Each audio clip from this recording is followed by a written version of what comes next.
A farmer knocks down a giant termite mound, thinking it's just an obstacle on his land. But when the clay collapses, he realizes this isn't just a discovery. It's a secret that's been buried for 70 years. Watch until the end to find out how it all ends. Subscribe so you don't miss the next stories. Comment below. What would you do in his place, and where are you watching from? The morning heat of Queensland rose early, thick and dry, drawing the scent of dust and sun-baked eucalyptus through the open windows of Leo Hargreaves's kitchen. His coffee had long gone cold beside a pile of unpaid bills, the red stamps bleeding through the paper like old wounds. A letter from the bank lay on top, its tone polite but merciless. He ran his thumb across the photograph of his late father propped against the salt shaker. The man's weathered smile looked as though it belonged to another era entirely, one where men still believed hard work could fix anything. On the back of the photo, written in fading pencil, was a line Leo had read 100 times before. "Don't dig deeper than you need to." He pushed the picture aside and folded the letter. The farm, dry and struggling for years, had nothing left to give. If he couldn't sell enough cattle or clear that eastern paddock, the bank would take it all. So when the local council offered a small subsidy to reclaim overgrown land, Leo decided to start there. The old paddock had been abandoned since before he was born, its boundaries marked by rusted fences and thorny scrub. And in its center, rising like a forgotten monument, stood the thing everyone in the district knew, the giant Termite Mound. It had towered there for decades, gray and ridged like a fossilized castle, almost 4 meters high. Some said lightning had struck it once, and the termites rebuilt it exactly the same, as if following an ancient blueprint. Others swore it hummed on hot nights, a low vibration you could feel through your boots. The locals, half joking, called it the cathedral. Leo called it an obstacle. The ground around it was rich, unused, and if he wanted to seed new pasture, the mound had to go.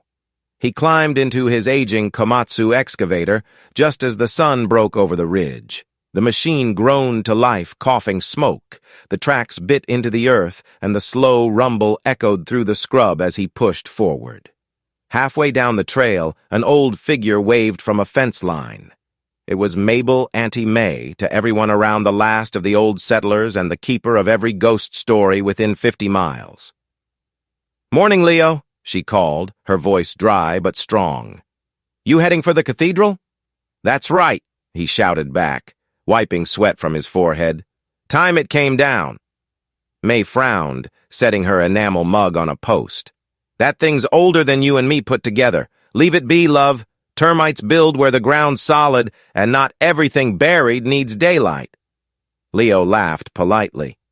"You sound like my dad." "I should. He told me the same thing once," she said, then sprinkled a pinch of salt into the dirt. "For luck, if you're going to ignore the living and the dead alike." He promised to be careful, then rumbled off. The air grew thicker as he approached the paddock. The mound loomed between twisted gums, its surface hard and shiny in places, almost metallic under the sunlight. He circled it slowly, studying its shape. The thing was enormous, nearly 12 feet tall and just as wide at the base. Its color wasn't like any termite mound he'd seen before. It was darker, layered with compacted clay and, strangely, flecks of reddish stone. He positioned the excavator and tested the ground with the bucket. It was firm, no sign of sinkholes. The local pest control officer had warned him that these ancient mounds sometimes formed above soft ground. But Leo trusted his instincts. He dropped the bucket, and the first bite of clay came away in a thunderous crack. Dust exploded into the air, coating the windshield. He hit it again, and the mound shuddered like something alive. The hardened surface broke away in heavy slabs, revealing a maze of tunnels inside intricate chambers, hollow towers, a perfect city sculpted in miniature. For a strange moment, he felt guilty, like he was destroying a work of art. 20 minutes in, he was sweating through his shirt. The excavator's arm tore into the mound's core, and the structure groaned, a deep internal sound like air escaping a cave. Then, with a sharp metallic clink, the bucket hit something solid. The vibration ran up the boom and into his arms. He stopped the engine. The air was still. Only the ticking of cooling metal broke the silence. Leo climbed down, boots crunching over broken clay. He knelt beside the cavity. The mound's interior wasn't empty. It was sitting on something. He brushed aside dirt with his gloves, expecting a buried rock or rusted drum, but instead, his hand struck smooth metal. A curve. He scraped harder, revealing the rim of a circular plate, heavy and perfectly shaped. Around its edge, faint lettering emerged beneath the grime. He leaned closer, heart thudding. The words, though half eroded, were unmistakable. Property of the Commonwealth. Do not open. Beneath that, stamped in smaller text, Site B, 1953. What the hell? He muttered, tracing the engraving. The steel felt cold, unnaturally so, even in the heat. He dug deeper around the edge until he uncovered what looked like a handle, bolted shut with two rusted latches. It wasn't just a plate. It was a hatch. The soil around it had settled hard as concrete. No wonder the termites had chosen it. They'd built their empire right on top of a buried bunker. For a long minute he stood there, dirt streaking his arms, staring at the sealed entrance. A bunker meant one of two things: war or secrets. The older farmers had once talked about hidden shelters built during the war, when everyone feared the Japanese invasion, but those were closer to the coast. This far inland? It didn't make sense. He fetched a crowbar from the cab and wedged it beneath the handle. The latches fought him with the stubbornness of time, then finally snapped loose. The hatch creaked open with a puff of stale metallic air. A ladder descended into darkness. He shone his flashlight down the hole. The beam revealed steel walls, a narrow corridor, and something that looked like a switchboard below. His father's voice echoed in memory. Don't dig deeper than you need to. Leo swallowed the thought. Curiosity outweighed fear. He tied the flashlight to his wrist and descended the ladder. The metal rungs were slick with rust, his boots ringing with each step. The air cooled rapidly, damp and earthy, carrying a faint scent of oil and mold. At the bottom, he stepped into a small chamber lined with flaking paint. Pipes ran along the ceiling, marked with faded arrows and numbers. He clicked the flashlight across the room. There was an old fuse box labeled 110V, a stack of empty crates, and half-buried in silt a broken Geiger counter. On a nearby shelf lay a leather-bound notebook, its cover warped but intact. He brushed it open. Columns of names, dates, and times, written in careful blue ink. At the top, the header read, Duty Log, Site B. He flipped a few pages until the entries stopped in the middle of 1958. The last note, scribbled hastily, chilled him. Evacuation complete. Lockdown ordered. No confirmation from HQ. The beam of his flashlight caught something glinting in the corner. A set of metal boxes, sealed and stamped with thick red ink. Classified material. Handle with care. One box was labeled Project Terra Depth. The name meant nothing to him, but the military precision of it. Capital letters, coded numbers, made his stomach tighten. He crouched, brushed away dust, and noticed a small camera lying nearby, a folding Kodak wrapped in a cracked leather case. When he opened it, an unexposed roll of film still sat inside. A faint sound made him freeze, a hum, electrical or alive, he couldn't tell. Then, as his fingers grazed the fuse box, something sparked. A light overhead flickered, weak but steady, illuminating the chamber in a dull yellow glow. For the first time, he saw the true size of the space. Steel walls reinforced with riveted panels, a tunnel leading farther underground, and a heavy door at the far end stenciled B chamber. He moved toward it slowly, the beam trembling. The silence was oppressive, thick with the weight of years. When he reached the door, he laid a hand on its surface. The metal was colder here, almost vibrating. The latch wouldn't move. He pressed his ear against it, hearing nothing but the hollow whisper of his own breathing. Behind him, the fuse box began to buzz. Then, without warning, a deep siren burst through the corridor, an ancient alarm, metallic and harsh. Leo stumbled back, heart hammering. Dust rained from the ceiling as the light above him pulsed red. He clambered up the ladder, coughing, pushing the hatch open with desperate strength. When he reached the surface, he froze. Across the paddock just beyond the tree line, headlights burned through the twilight. An engine idled softly.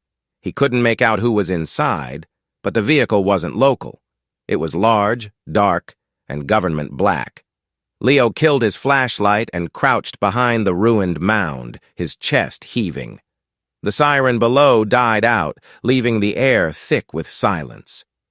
The headlights lingered for a long, tense moment, then flicked off. The night swallowed the sound. He stared at the closed hatch glinting faintly under the moonlight, and a slow dread settled in his gut. He had uncovered something buried not just by time, but by intent. Whatever Project Terra Depth was, it wasn't meant to be found.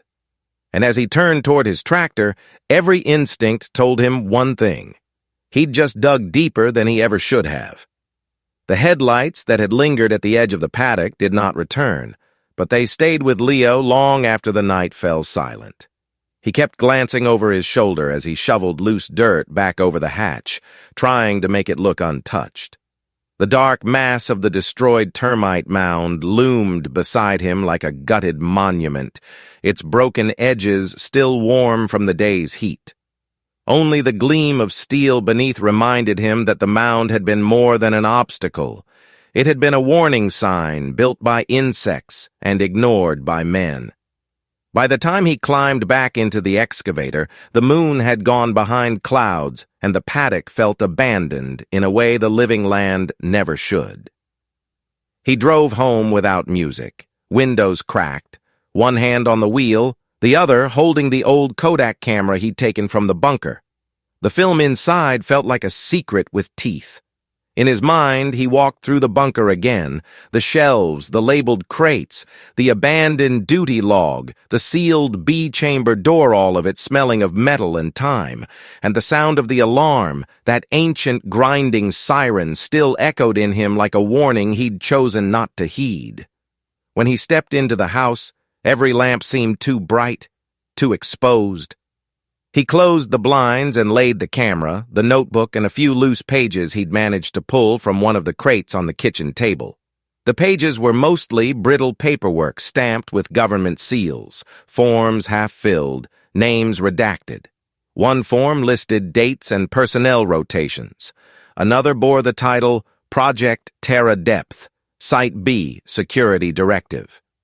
The text beneath was mostly smudged, but one sentence survived, underlined twice in fading ink. All findings are to remain sealed until federal clearance is issued by primary authority. There was no signature, no date. It made the air feel heavier. He didn't sleep. Every sound in the house seemed amplified, the roof creaking in the wind, the freezer humming, a lone magpie calling past midnight. By 3 a.m, he was pacing the kitchen barefoot, staring out the back window. Something about the silence was wrong. The farm was quiet, always had been, but this was a different kind of quiet, an intense silence, like a breath being held. Then he heard it, slow crunching footsteps on gravel outside. He moved to the back door and flicked off the lights. Someone was near the shed. Squinting through the dark, he could just make out vague shapes, 2 figures moving with purpose, their footsteps soft but confident. They weren't kids, and they weren't drunk wanderers. One carried a flashlight with a narrow beam, sweeping the ground as if following a trail. The other carried something bulkier, maybe a tool bag, maybe something worse. They weren't talking. They were searching. Leo grabbed the old shotgun that leaned behind the fridge, not loaded with buckshot but with blank shells he used to scare off foxes from the goats. He stepped quietly onto the back porch and cocked the hammer, letting the metal click echo into the night. The figures froze. He raised the barrel. "You're trespassing," he said loudly, his voice steadier than he felt. "Leave now, or the next sound you hear won't be a warning." The taller figure raised a hand, not in surrender, but as if signaling to the other. Then both turned and moved quickly back toward a parked vehicle at the far fence line, a dark SUV he hadn't heard drive in. They didn't argue or threaten, they simply left, as if they had found nothing and lost nothing. The engine started almost without sound, and the car rolled away across the dirt track, lights off. He waited a full minute before lowering the gun. His hands were shaking. Whoever they were, they hadn't tried to steal a tractor, tools, or fuel. They had gone to the shed. They had known exactly where to look. He checked the shed after they left. One of the boxes he'd brought in earlier, the one with shredded government papers, was missing half its contents. A page he remembered setting aside was gone, the one with the list of personnel and rotations from 1957.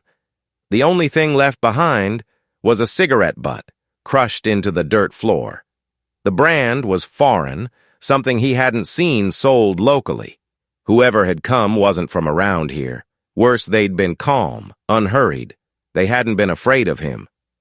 By sunrise, he was at Mabel's front gate, knocking until she came out wrapped in a shawl, mug of tea in hand. She took one look at his face and didn't ask whether something was wrong, only what kind of wrong it was. They sat on her porch, and he told her everything about the bunker, the papers, the alarm, the strangers at night. Mabel listened, her expression unreadable. When he finished, she sighed and stared at the gum trees swaying in the morning wind. "I told you once, Leo. These grounds were never abandoned. They were only left alone. There's a difference." He asked her what she meant, and she rose slowly, limping inside before returning with a bundle of old newspapers bound in twine. She untied them and spread them on the porch table. Headlines from the 1950s. Government tests approved for rural development. Local land temporarily acquired for strategic use. Concerns raised over unconfirmed tremors. The articles didn't say what was being tested, only that it was in the national interest. One photo showed a row of men in work overalls standing before a fenced military compound, not soldiers, but local laborers hired for something they couldn't talk about. Two of the men in the photo weren't smiling. One of them, Leo realized, was his grandfather. Mabel pointed to a line in small print beneath one article. "Evacuation scheduled pending conclusion of Phase 3. She tapped the paper. "But there was never a Phase 4 printed. Just silence. That's what spooked the old families. Your father used to say some things get buried twice, once by soil and once by signatures." Leo took the papers, but his eyes stayed on the photo. If the bunker belonged to the same project, then the land he thought had always been theirs wasn't really theirs at all. Not legally, not historically. And if the government had once claimed it, maybe they never fully let go. The thought tightened around him like a wire. After leaving Mabel's, Leo returned home with a decision forming. He needed someone outside the farm, someone who could verify what he'd found, someone who wasn't frightened by old warnings and missing paperwork. And so, by late afternoon, he drove into town and parked beside the only place that might still care about truth.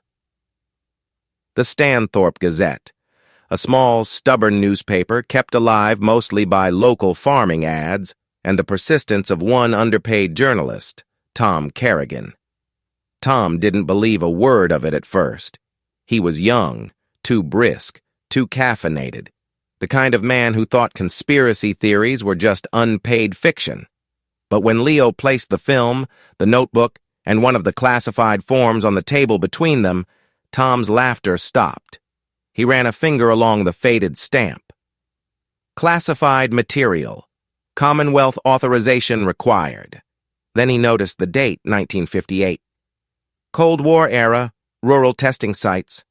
I've heard rumors but never seen paperwork, Tom murmured, now fully awake. If this is real, you've just opened a door no one wanted touched. Leo said nothing, only nodded. Tom scratched his jaw. You understand what digging into this means? If this was a government site and someone's still protecting it, you're not just dealing with history. You're dealing with people who don't want to be found. Leo stared at him, unmoving. They already came to my property last night. That was enough. Tom closed the office blinds and pulled out his laptop. All right, we make a plan. Copies of everything, digital backups, multiple outlets. Nothing goes public until we're ready to drop it all at once. You don't show one card, you show the whole deck. For the first time since the mound collapsed, Leo felt something like clarity. He and Tom agreed to reconvene in 2 days. By then, Leo would bring the rest of the documents and film from the bunker. They shook hands, and Tom promised silence until they had a full picture. Leo drove home at dusk, the plan playing in his mind. He felt the weight of risk, but also a slow-burning resolve. If someone wanted him frightened, he had already passed that point. Fear had turned into something sharper, something like defiance. He went back to the bunker that night, just before full dark. The hatch opened smoothly now, the hinges loosened by recent movement. The air below was cold, the stale kind of cold that didn't belong to living things. He descended again, clutching a duffel bag, flashlight swinging. He moved through the entry chamber, past the stacked crates and peeling paint, until he stood before the sealed door labeled B chamber. He pressed his hand against the metal and felt no warmth at all. Whatever lay behind that door had been untouched for more than 60 years. It might never have been meant to open again. He turned toward a cabinet near the fuse box, noticing something he hadn't before, a slim compartment built into the wall. The door stuck at first, then peeled open with a dry scrape. Inside, wrapped in oilcloth, was a thin reel of magnetic tape. Beside it, a rusted portable recorder. He brushed off the dust and saw a label written in pencil. Testimony. S.H. He didn't know who S.H. was, but he knew what a confession sounded like. He placed the reel carefully into the bag and reached for the last document he could find, an inventory sheet showing crates that had once been checked out, then returned. The final column read, "All materials secured, awaiting transfer approval." The approval space was blank. When he climbed out of the bunker again, a strange quiet filled the paddock. No wind, no insects, just a waiting stillness. He backed away slowly, latched the hatch, and was halfway to his house when he saw tire tracks in the dirt that hadn't been there earlier. Not the tracks from last night, new ones, wider. He knelt and touched the tread. Someone had come back while he was underground. That was when he decided he could no longer keep the remaining evidence at home. He needed a hiding place no one would search.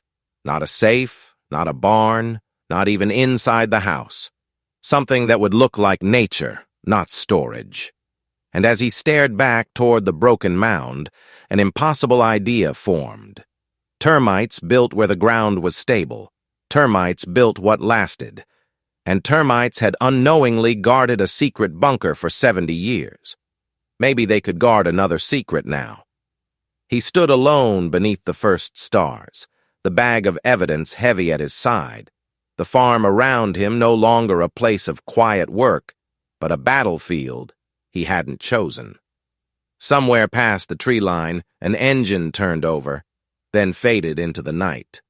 Leo didn't move. He just listened, realizing something he didn't want to admit. Whoever was watching him wasn't finished yet, and they weren't afraid of the dark.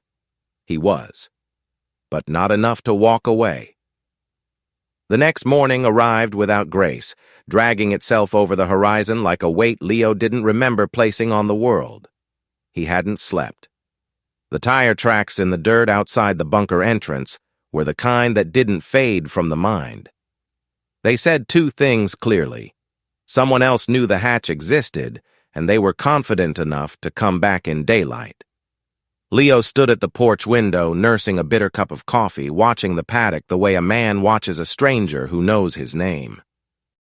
He spent the early hours gathering everything he had removed from the bunker and laying it out on the dining table: the notebook, the stamped papers, the inventory sheet, the oilcloth-wrapped reel of tape, the camera and its undeveloped film, a few pages with redacted text and signatures erased to black bars.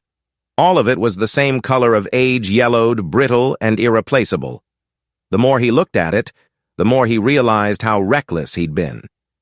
He had simply pulled these things out and carried them home like a child collecting fossils without thinking what they represented. Not evidence, not history. Leverage, and the kind of leverage people were willing to erase a man for. Just before noon, a knock came at the door, not pounding, controlled, rehearsed. Leo froze, instinct tightening his chest. He grabbed the shotgun again, the same way he had the night before, and eased the curtain back. Two men stood on the step.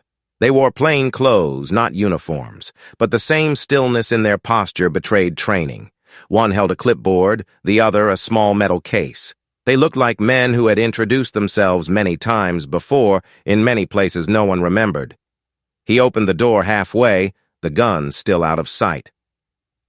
"Mr. Hargreaves?" the man with the clipboard asked, voice cordial in the way a scalpel is smooth. "That's right." "I'm David Cole. This is Mr. Linton.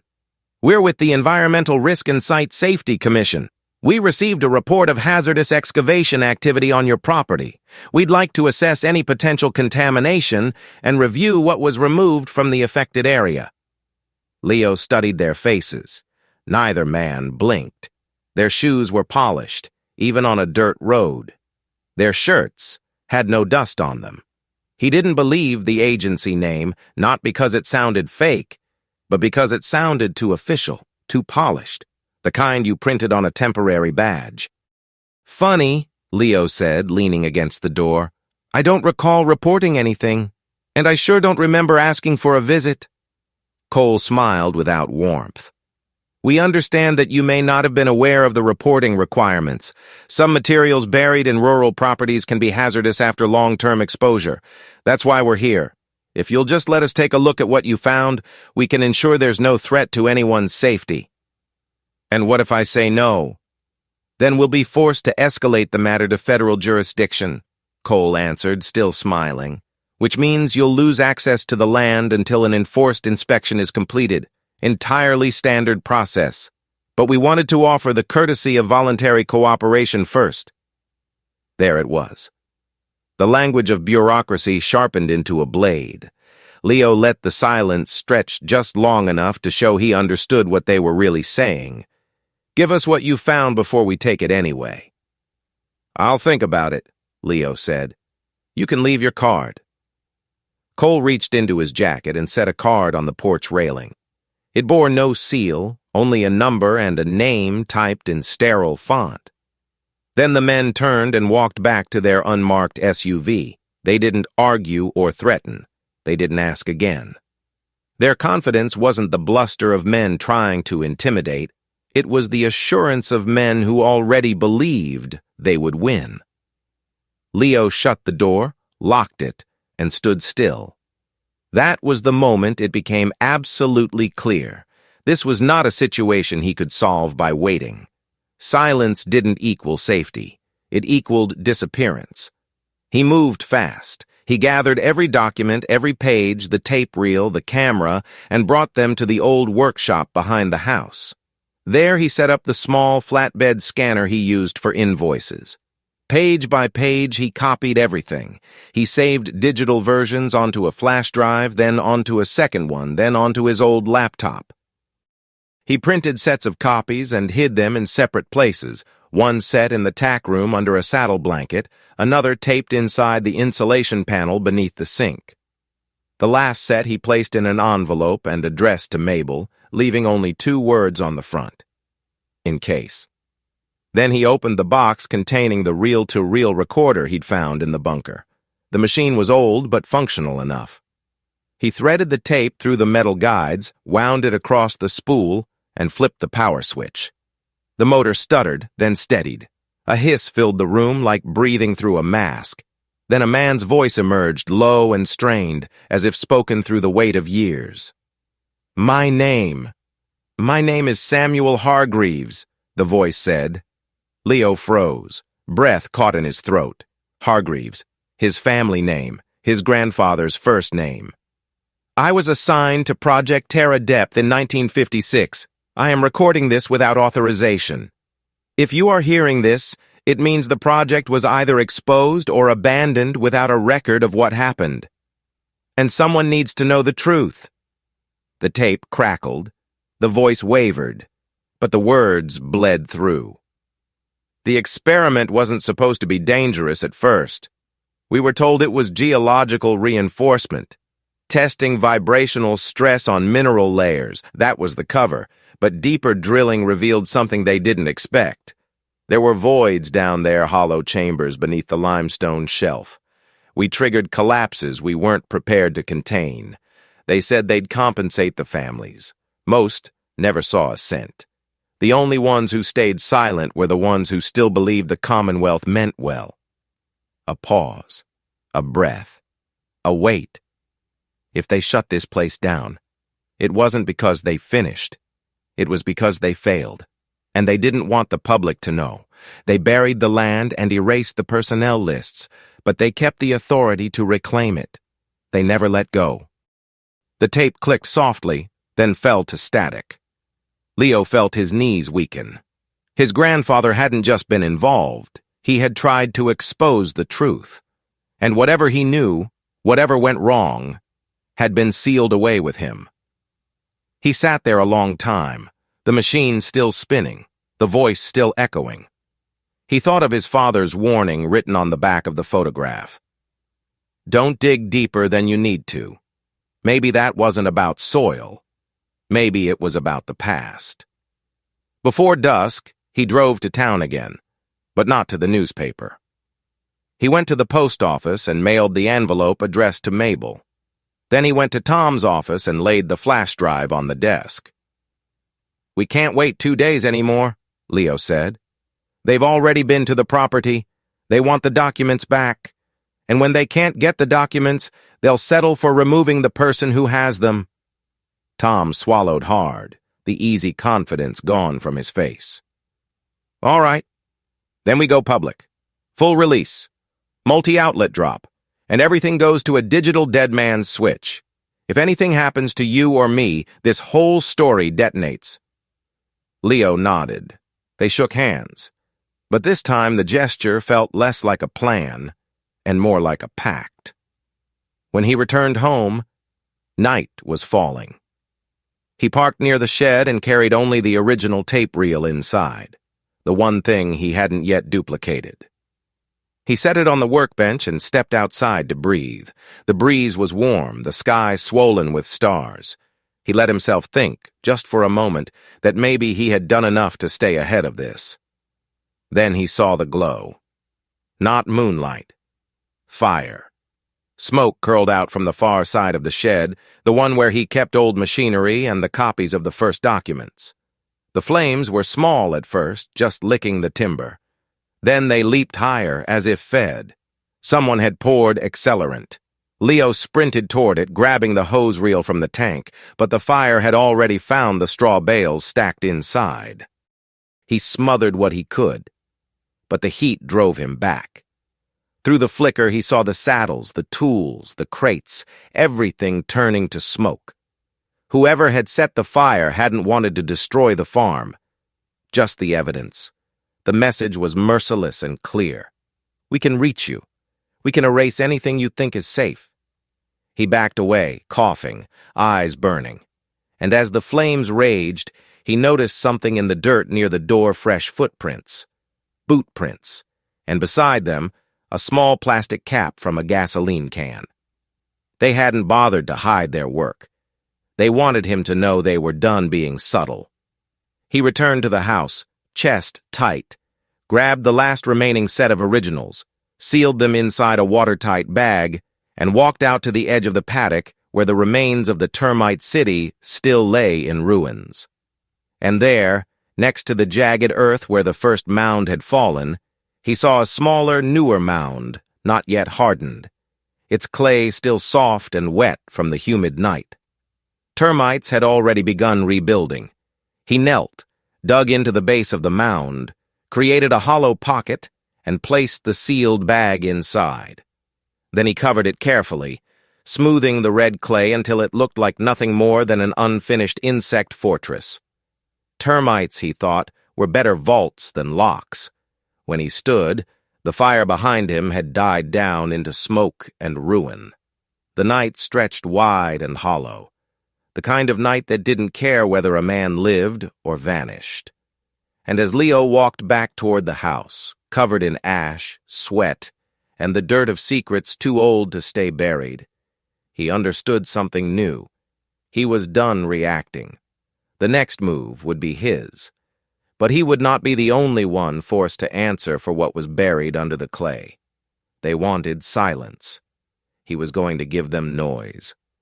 The fire smoldered through most of the night, sending smoke into the sky like a distress signal no one answered. By morning, the shed was nothing but blackened ribs of timber and twisted metal. The insurance company would call it an accident. The police, if they even bothered to drive out this far, would call it vandalism. But Leo knew better. A shed fire was never just a shed fire. When it happened the same night, two men in clean shoes asked politely for what you refused to give them. He stood in the ash with a shovel, turning over charred fragments of paper, watching each one crumble into nothing. The fire had done its job perfectly. The documents stored there, everything not already scanned or mailed, had been reduced to dust. Someone had timed the destruction to send a message. We can burn what you keep. We can burn what you touch. But they hadn't gotten everything. The watertight bag hidden inside the fresh termite mound still sat buried beneath the living clay. The termites worked quietly through the morning, sealing it inside the colony as if they had been hired for the task. Leo watched them from a distance, the mound not yet tall enough to draw attention, but growing. He had chosen the one thing on the property no one would search. Not the house, not the barn, not a safe, but a living structure too ordinary to question. Termites had hidden one secret for 70 years. They could hide another. By noon, neighbors began arriving. Some had seen the smoke from the highway. Others had heard the sirens or the rumors already spreading through town. They asked if he was all right, if anyone had been hurt, if the fire had spread. Leo gave the same answer to all of them. I'm fine, but this wasn't an accident. Some nodded with sympathy. Others lowered their eyes, as if unsure whether standing too close to him might put them in a blast radius. One man, a beef rancher named Keller, stepped close and spoke under his breath. You stir up something buried too long, sometimes it fights back. Seen it before with mining claims. Best thing you can do is walk away. I don't walk away, Leo said. The rancher shrugged as if that decision deserved respect and pity. By late afternoon, the damage had been assessed, and the adrenaline had worn into a bone-deep exhaustion. Leo sat on the porch steps with a bottle of water, staring at the scorched earth and thinking of the voice on the tape, the voice of his grandfather, warning a future he would never live to see. It wasn't just his land anymore. It hadn't been just his family's land for decades. It was a story someone had tried to bury alive. And now that the story was waking, the people who buried it were waking too. The next blow came in the form of a letter. A courier van rolled up the driveway, the uniformed driver polite and expressionless. He asked for Leo's signature, handed him a thick envelope stamped with a federal seal, then drove off without another word. Inside was a notice of injunction. The language was dense, legal, and merciless. The land surrounding the excavation site was now under temporary federal claim, pending investigation of potential geological instability and hazardous material exposure. Leo was barred from entering the affected zone unless supervised. Any interference or additional digging would be considered obstruction of a federal assessment. And until the investigation was complete, his farm accounts, including the subsidy payment he had been counting on to survive, were frozen. No threats in handwriting now. No men in shadows.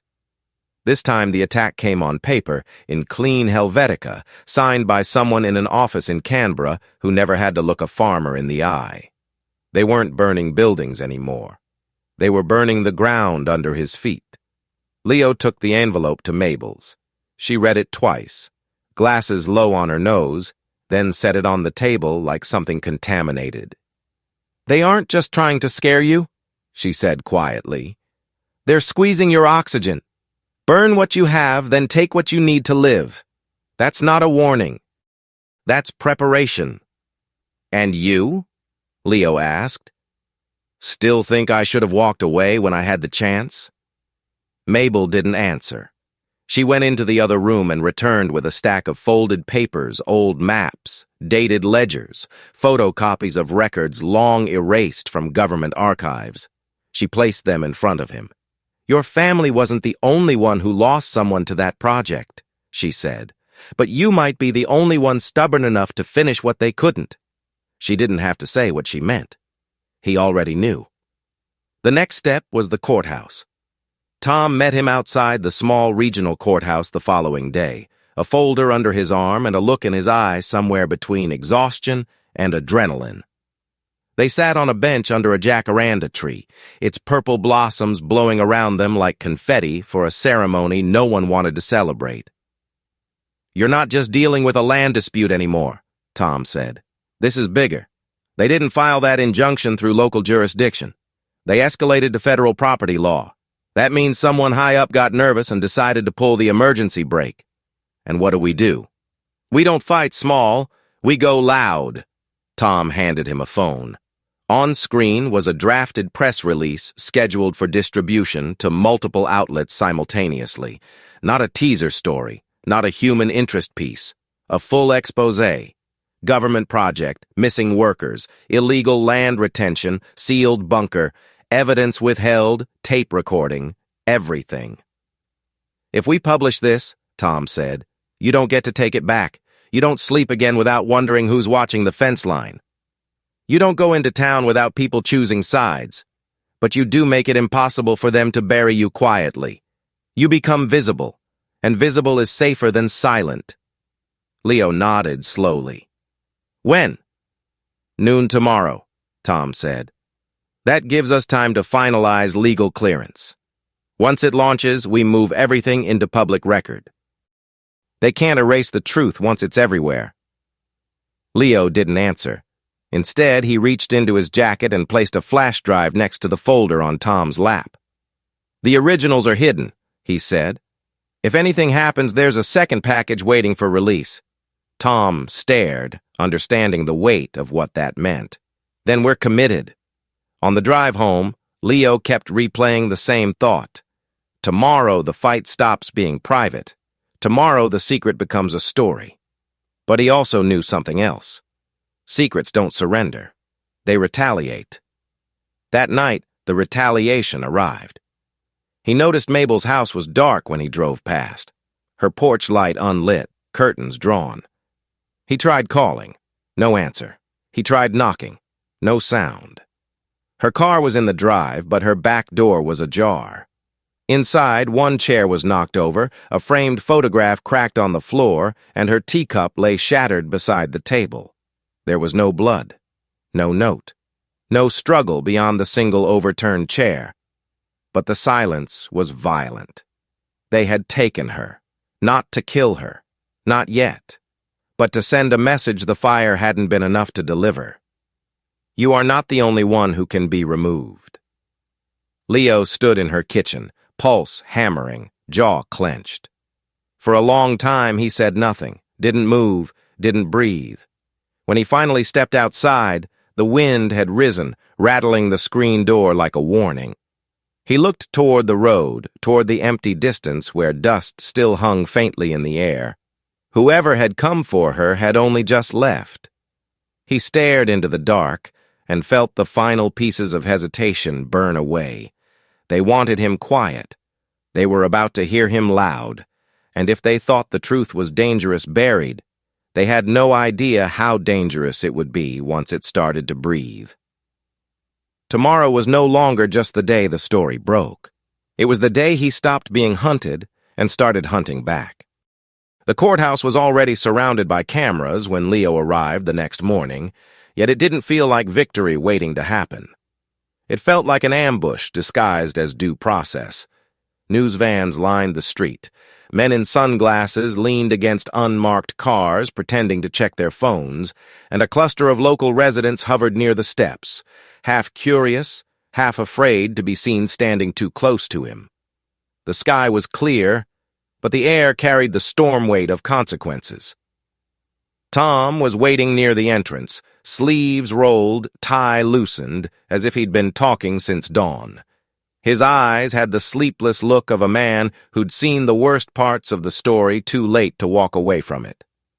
When Leo reached him, Tom didn't offer pleasantries. He simply said, "Everything's set. Noon drop, multiple outlets, 3 offshore backups. Even if the government freezes every server in the region, the data will still publish." Leo nodded, though his mind wasn't on publication. It was on Mabel's empty house, the broken teacup, and the unanswered questions echoing in every unswept corner. If they had taken her to silence him, they had failed. If they had taken her to warn him, they had miscalculated. The only question left was how much louder the truth needed to get before the people trying to bury it realized it was already too late. Inside the courthouse, the walls smelled of paper and polish, the kind of smell that pretended laws were stronger than men. The courtroom itself was modest, a square space with too many shadows for its number of windows. The judge, a stern woman with silver hair tied tight, sat high above the proceedings, as if distance could protect her from implication. On one side of the room, the 2 government representatives, Cole and Linton, sat stiff and entirely unbothered, as though they had already prepared a version of the future in which none of this mattered. On the other side, Leo took his seat beside the attorney Tom had arranged, a woman named Clara Singh, who spoke in calm, measured precision, the verbal equivalent of a scalpel. The opposing counsel opened immediately with motions to seal the hearing under national security privilege. "This matter pertains to restricted federal property," the attorney declared. "The court is obligated to maintain confidentiality and suspend public access." Clara rose, her voice smooth but edged. "Your Honor, the property in question is not federally owned. The original requisition was temporary and predicated on the completion of Project Terra Depth. There is no federal deed, no authorization for renewal, and no documentation confirming the project was ever closed. Therefore, according to archived land statutes, ownership legally reverted to the family. My client." Cole leaned toward his attorney and whispered something, his expression tightening. The government attorney responded, "We are prepared to present sealed documents confirming federal continuation beyond the stated deadline." Clara's response was almost gentle. "If those documents exist, Your Honor, then the federal government has just admitted to maintaining a covert operation on private land for more than 60 years without the knowledge of the owner, the district, or Parliament. In which case, this is no longer a land hearing. It is a constitutional one, and we would like the press to remain present." A murmur rippled across the room. Even the judge hesitated, weighing not the law but the fallout.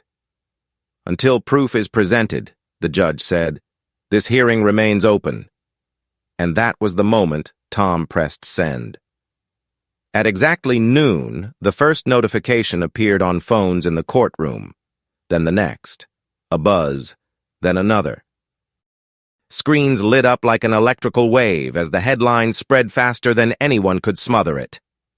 The Buried Project, secret military site found on Queensland Farm. Records, photos, testimony released photos of the bunker, scans of the stamped documents, audio transcripts from Samuel Hargreaves, images from the camera film. And most damning of all, names of government officials whose signatures appeared in the site ledger names still sitting in Parliament committees today. Reporters began standing. Some spoke into microphones. Others typed. The story was no longer local. It was national. And it was live. The government attorney demanded an immediate injunction against media distribution.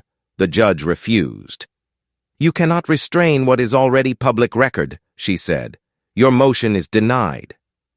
For the first time, Cole's confidence broke. His jaw moved, but no words came out. Then a second message came, not for the reporters, not for the public, but to Leo's phone alone. It was from an unknown number. "We still have her." A pulse of cold went through him, but the moment he read the next word, something shifted. Alive. What followed were coordinates. A location on the outskirts of town, near an old pump house that had been abandoned since the drought years. They weren't threatening him anymore. They were negotiating. His attorney saw the change in his face. "Are you all right?" Leo nodded once. "I need 5 minutes." He stepped out of the courtroom just long enough to call Tom. "They have Mabel," he said. "I'm going to get her." "Not alone," Tom insisted. "I'll get the police." "You saw what the police did when I reported the shed," Leo said quietly.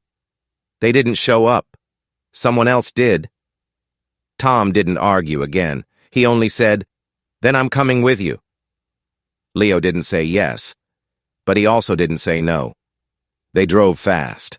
The abandoned pump house stood crooked against a backdrop of grasslands and rust. The building's door was open, hanging loosely, darkness inside thick enough to feel.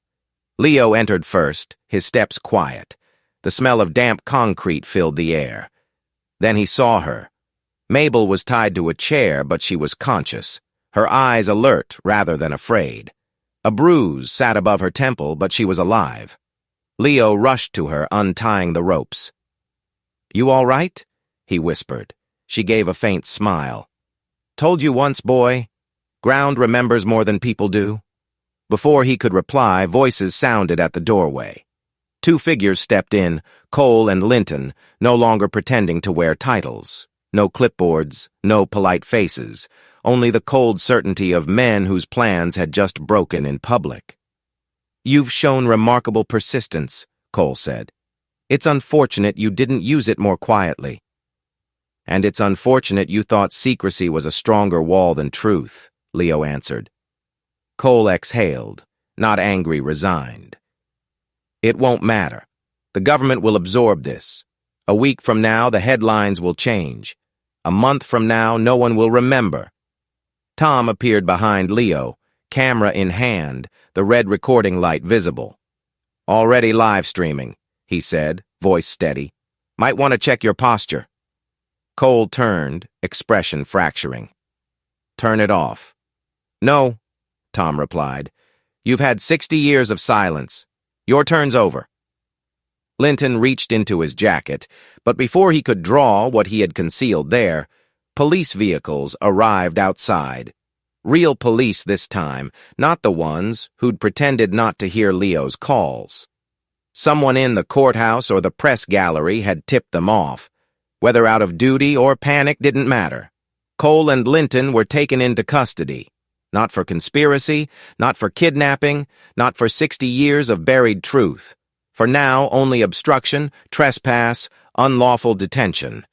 But the real charges would come later, once the investigation unfolded and the signatures in those logs started matching government archives.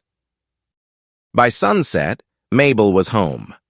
She sat in her kitchen again, tea steeping, as though she had never left. The bruise darkened, but her spirit didn't.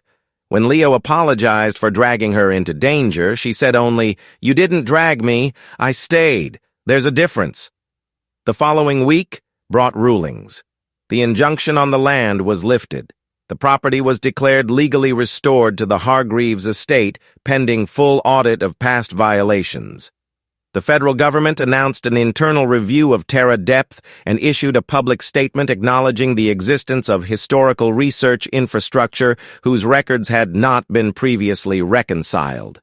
It was careful language, half admission and half shield. But it was the first time the project had been acknowledged outside classified archives. Leo didn't celebrate. Instead, he returned to the paddock. The termite mound he had chosen as a vault was already taller, a reddish cathedral growing cell by cell, its surface drying into the familiar ridged fortress the insects had mastered over centuries.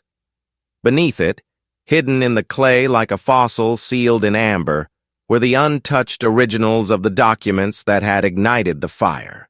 He didn't dig them up. He only placed a marker beside the mound, a simple post of reclaimed timber, engraved not with a memorial, but a promise. This land remembers. 2 days later, Leo received a final envelope in the mail. No return name, no address. Inside was a single handwritten note, and beneath it, a metal key tagged with an alphanumeric code. The note read, "If you want to understand how far the project went, don't look at Site B. Look for Site C. Coordinates enclosed in the file you haven't opened yet. The story isn't finished." He flipped the key in his hand, watching sunlight catch its steel surface. It seemed the past had more than one hatch waiting, but that was a battle for another season. For now, the land was quiet. The farm was still his. And what had been buried was no longer silent. The truth was out. And unlike metal or secrets or soil, the truth did not rust. Hit subscribe so you never miss the next chapter of unbelievable real-life mysteries and shocking discoveries. If you enjoyed the video, give it a like. It really helps the channel grow. And tell me in the comments, what would you have done in this situation? I read every reply. Turn on notifications. Trust me, you'll want to know what drops next. Don't stop here. Tap one of the videos on your screen. YouTube already knows what you'll love next. Watch the next episode and dive deeper into stories they tried to bury.